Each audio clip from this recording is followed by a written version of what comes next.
देखेंगे हैरान कुन तरीके से लोग आएंगे। इसका तीसरा पहलू वो भी मैं आपके सामने रखना चाहता हूं, और वो ये है कि ये जो एहतजाज है ये एक नज़रिए के ऊपर है, और नज़रिया दो बातों में है।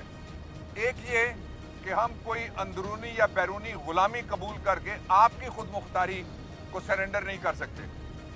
ये मुल्क किसी सियासी जमात का नहीं है, ये मुल्क किसी एक इदारे या लोगों का नहीं है। अगरचे इस पे एक एलीट माफिया का कब्जा है, उस माफिया के कब्जे के खिलाफ ही तो सारी ये जद्दोजहद है। फैसला लोग करें। तीसरी बात जो मैं कहना चाहता हूँ आपसे कि पाकिस्तान के जितने भी इदारे हैं, खा वो कोई सियासी शख्सियत हो, पॉलिटिकल पार्टी हो, कौमी इदारे हों, अदल के ऐवान हो, सारे वक्तन फ़वक्तन ज़रूरत पड़ने में ये कहते रहते हैं कि पाकिस्तान के सारे अवाम मेरे पीछे खड़े हैं। अच्छा, मुझे बड़ा मजे का लगता है जब मुझे कोई कहता है कि आप मेरे पीछे खड़े हैं। भाई साथ क्यों नहीं खड़े तुम्हारे? तुम माले कौम किराएदार हैं। कहो ना पाकिस्तान के अवाम मेरे साथ खड़े हैं, या ये कहो हमारे आगे खड़े हैं। वो लीड रोल रखने के लिए हमेशा ये कहते हैं कि पाकिस्तान के अवाम हमारे साथ हैं। अब मैं वो बात कहने लगा हूं जो पहले नहीं कही गई। पाकिस्तान के अवाम कहां खड़े हैं?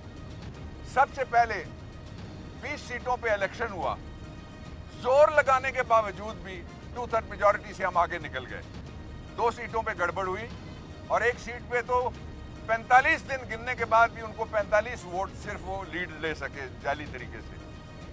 दूसरा इलेक्शन आता है, इमरान खान, पहला फैसला आ गया अवाम का कि पाकिस्तान के लोग कहाँ खड़े हैं। दूसरा फैसला आता है, इमरान खान सारे हल्कों में नहीं जा सकते, वहाँ भी 2/3 मेजॉरिटी से आगे निकल गए। इमरान खान इलेक्शन जीत गए।